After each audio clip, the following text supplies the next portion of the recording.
Good evening. Uttar Pradesh TGT PGT 2021 की तैयारी कर रहे सभी कैंडिडेट्स का सक्सेस ग्रुप में बहुत बहुत स्वागत है। आखिरकार बहुत दिनों के लंबे इंतज़ार के बाद आयोग ने रिवाइज्ड नोटिफिकेशन संशोधित विज्ञापन जारी कर दिया है। तो आइए जान लेते हैं इस वीडियो में सब कुछ विस्तार से। सबसे महत्वपूर्ण है विषयवार पदों की संख्या, किस सब्जेक्ट के कितनी पोस्टें हैं टीजीटी की और पीजीटी की, ये जानना आपके लिए बहुत ज़रूरी है। साथ ही साथ हम आपको ये भी बताएंगे कि एलिजिबिलिटी क्राइटेरिया क्या है, सिलेबस क्या है और फ़ी कितनी आपको जमा करनी होगी। ये सारी बातें विस्तार से हम आप चर्चा करेंगे इस वीडियो में। ये जानकारी आपको अगर अच्छी लगे तो अपने सभी साथियों को ज़रूर शेयर कर दीजिएगा और चैनल को अगर पहली बार विजिट कर रहे हों तो चैनल को सब्सक्राइब भी कर लीजिएगा। चलिए जानकारी शेयर करते हैं। तो ये खबर है प्रयागराज से। टीजीटी पीजीटी भर्ती में हिंदी, गणित, विज्ञान और अंग्रेजी जैसे विषयों के पद भरने पर विशेष जोर। एडेड माध्यमिक कॉलेजों की शिक्षक भर्ती में हिंदी, गणित, विज्ञान और अंग्रेजी जैसे विषयों के पद भरने पर विशेष जोर दिया गया है। ये अहम पद वर्षों से खाली रहे हैं। दोनों संवर्गों में देवभाषा संस्कृत विषय में भी पदों का पर्याप्त आवंटन है। वहीं उर्दू विषय में सिर्फ टीजीटी में चयन हो रहा है, पीजीटी में ये विषय नदारद है। चयन बोर्ड के विज्ञापन में टीजीटी में सबसे अधिक रिक्त पद गणित के हैं, इसके बाद हिंदी में खाली पदों की भरमार है। तो चलिए जान लेते हैं कि पीजीटी और टीजीटी में किस विषय के कितने पद हैं। देखिए, विज्ञान के टीजीटी के 898 पद हैं, पीजीटी में कोई पद नहीं है। हिंदी के सबसे ज़्यादा हैं 1956 पद, पीजीटी में 410 पद हैं। संस्कृत के 1035 पद हैं, पीजीटी में 266 पद हैं। होम साइंस के 771 पद हैं टीजीटी में और पीजीटी में केवल 13 पद हैं। बात करें सोशल साइंस की तो सोशल साइंस के टीजीटी में 1578 पद हैं, पीजीटी में कोई पद नहीं है। गणित के सबसे ज़्यादा पद हैं, 1989 पद हैं गणित के और पीजीटी में 99 पद हैं। कला के 813 पद हैं, पीजीटी में 76 पद हैं। अंग्रेजी के 1783 पद हैं, पीजीटी में 297 पद हैं। कृषि के 185 पद हैं और पीजीटी में 38 पद हैं। शारीरिक शिक्षा के 545 पद हैं, पीजीटी में 13 पद हैं। वाणिज्य के 135, पीजीटी में 45 पद हैं। उर्दू के 77 पद हैं, ये टीजीटी में हैं, पीजीटी में कोई पद नहीं है। रसायन विज्ञान और भौतिक विज्ञान में टीजीटी में कोई पद नहीं है, पीजीटी में केमिस्ट्री में 171 पद हैं, फिजिक्स में 158 पद हैं और जो सबसे महत्वपूर्ण है जिसके लिए लड़ाई चल रही थी वो है जीव विज्ञान। जीव विज्ञान के 735 पद हैं टीजीटी में और 114 पद हैं पीजीटी में।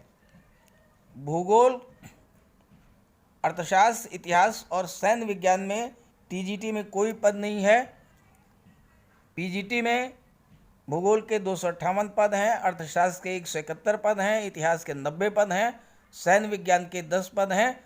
इस तरह से कुल टीजीटी के 12,603 पद हैं और पीजीटी के 2,595 पदों पर ये भर्ती होनी है। अब चलिए जान लेते हैं इसके बारे में और महत्वपूर्ण जानकारियाँ। अब ये है नोटिफिकेशन जो माध्यमिक शिक्षा सेवा चयन बोर्ड प्रयागराज के द्वारा जारी किया गया है।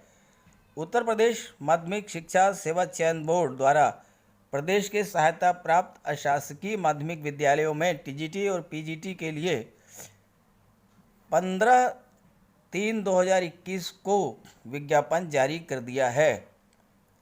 आवेदन ऑनलाइन प्राप्त किए जाएंगे और किसी अन्य माध्यम से आवेदन नहीं प्राप्त किए जाएंगे। तो 15 मार्च से आवेदन शुरू हो गए हैं और अंतिम तिथि जो है इसकी 15 अप्रैल 2021 है। इसके पश्चात किसी प्रकार का आवेदन स्वीकार नहीं होगा। चलिए अब जान लेते हैं एलिजिबिलिटी क्राइटेरिया, सिलेक्शन प्रोसेस और अन्य बातें। पहले जान लेते हैं टीजीटी के लिए इम्पॉर्टेंट डेट्स। ऑनलाइन आवेदन प्रारंभ की तिथि 16 मार्च 2021। शुल्क जमा करने की तिथि 16 मार्च 2021। शुरुआत होगी 16 मार्च 2021 से। पंजीकरण की अंतिम तिथि है 11 अप्रैल 2021। ऑनलाइन शुल्क जमा करने की अंतिम तिथि है 13 अप्रैल और ऑनलाइन आवेदन पार्ट 2 सबमिट करने की अंतिम तिथि है 15 अप्रैल। ये है पीजीटी के लिए, प्रशिक्षित स्नातक शिक्षक। अगला महत्वपूर्ण बिंदु है कि आवेदन शुल्क, श्रेणीवार आवेदन शुल्क कितना है ये जान लीजिए। तो अनरिजर्व के लिए 700 और ऑनलाइन प्रक्रिया शुल्क 50 यानी 750। ईडब्ल्यूएस के लिए 450, ओबीसी के लिए 750, एससी कैटेगरी के लिए 450, एसटी के लिए 250। इसके बाद स्वतंत्रता संग्राम सेनानी जो आश्रित हैं उनके लिए 1 से 5 तक मूल श्रेणी के अनुसार, ऐसे ही भूतपूर्व सैनिक के लिए भी और ऐसे ही महिलाओं के लिए भी जिस भी कैटेगरी में है, जैसे सपोज कीजिए स्वतंत्रता संग्राम सेनानी का कोई आश्रित है, वो ओबीसी कैटेगरी का है तो उसे 750 रुपये फीस देनी होगी। भूतपूर्व सैनिक है कोई एसटी कैटेगरी का है तो उसके लिए 250 रुपये का शुल्क है। ऐसे ही महिलाओं के लिए अगर ईडब्ल्यूएस कैटेगरी में है कोई महिला तो उसको 450, अनरिजर्व में है तो 750। ये शुल्क का क्राइटेरिया है। इसके बाद विकलांग के लिए जो है दिया है मूल श्रेणी के निर्धारित शुल्क का आधा, यानी अगर कोई फिजिकली हैंडीकैप कैंडिडेट है, अनरिजर्व कैटेगरी में है तो इसका आधा हो जाएगा 350 और 50 यानी कि 400। ईडब्ल्यूएस में है तो 200 और 50 250। ये है फीस का क्राइटेरिया। अब बात कर लेते हैं एज लिमिट, शैक्षिक योग्यता, वेतनमान और आरक्षण। एज लिमिट की बात करें, कट ऑफ डेट है 1 जुलाई 2021। 1 जुलाई 2021 को 21 वर्ष से कम नहीं होना चाहिए। दूसरा है अर्हता की तिथि, आवेदन प्राप्त करने की अंतिम तिथि जो है वो अर्हता की तिथि मानी जाएगी। शैक्षिक योग्यता जो है इसमें दिया हुआ है कि न्यूनतम शैक्षिक अर्हताएं सारणी 2 में संलग्न है। तो नीचे टेबल दी हुई है, उसको भी दिखा दूंगा, उसमें शैक्षिक योग्यता दी है। वेतनमान 44,900 से 1,42,400, पे लेवल 7, ग्रेड पे 4600। आरक्षण का जो लाभ है वो केवल उत्तर प्रदेश के निवासी के लिए अनुमन्य है, अन्य किसी भी स्टेट का कैंडिडेट वो सामान्य वर्ग में माना जाएगा। अब आप सिलेक्शन प्रोसेस या एग्ज़ाम पैटर्न समझ लें। रिटन एग्ज़ाम होगा, 500 अंकों का एक प्रश्न पत्र होगा, 125 प्रश्न होंगे और सभी 4 अंक का होगा और सभी प्रश्न अनिवार्य होंगे। पहली बात, समय 2 घंटे का है। मल्टीपल चॉइस क्वेश्चंस होंगे। बात करें तदर्थ शिक्षकों की, तो तदर्थ शिक्षकों के लिए जो है कार्य करने की अवधि के आधार पर सेवा अधिकार वेटेज दिया जाएगा। 1 वर्ष की सेवा पर 1.5 और अधिकतम 30 अंक दिए जाएंगे। अगर किसी ने 20 साल सेवा की है तो उसको 30 अंक दिए जाएंगे। किसी ने 10 साल सेवा की है तो उसको 15 अंक दिए जाएंगे। किसी ने 8 साल सेवा की है तो उसको 12 अंक दिए जाएंगे।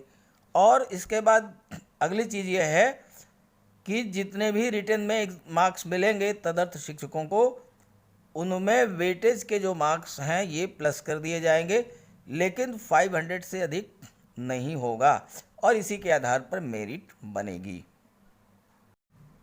एक बहुत ही महत्वपूर्ण बात मैं आपको और बताना चाहता हूँ, कोई भी पुरुष अभ्यर्थी किसी बालिका संस्था में अध्यापक के पद पर नियुक्ति के लिए पात्र नहीं होगा। यानी कोई मेल कैंडिडेट है तो वो गर्ल्स कॉलेज में उसे नियुक्त नहीं किया जाएगा, लेकिन संगीत विषय के लिए नेत्रहीन अभ्यर्थी पर यह लागू नहीं होगा। जहाँ तक फीमेल कैंडिडेट्स की बात है तो महिला अभ्यर्थी जो हैं बालक और बालिका दोनों वर्ग के विद्यालयों के लिए पात्र हैं, लेकिन आवेदन पत्र में अवांछित किसी एक वर्ग का यथास्थान उल्लेख करना होगा। किसी एक विषय में एक विषय समय में केवल एक ही वर्ग में आवेदन मान्य होगा। तो ये आपको जो महिला अभ्यर्थी हैं उन्हें ये देखना होगा कि कहाँ पर जो है गर्ल्स कॉलेज में सीटें ज़्यादा हैं या बॉयज़ कॉलेज में सीटें ज़्यादा हैं, उसके अकॉर्डिंग उन्हें जो है अप्लाई करना। ये बहुत ही महत्वपूर्ण बात है, इसको ध्यान से समझ लीजिएगा। तो मैं समझता हूँ लगभग महत्वपूर्ण सारी जानकारियाँ मैंने आपको इस वीडियो में शेयर कर दी हैं। ये जानकारी अपने साथियों को भी शेयर कर दीजिएगा। Okay, thank you.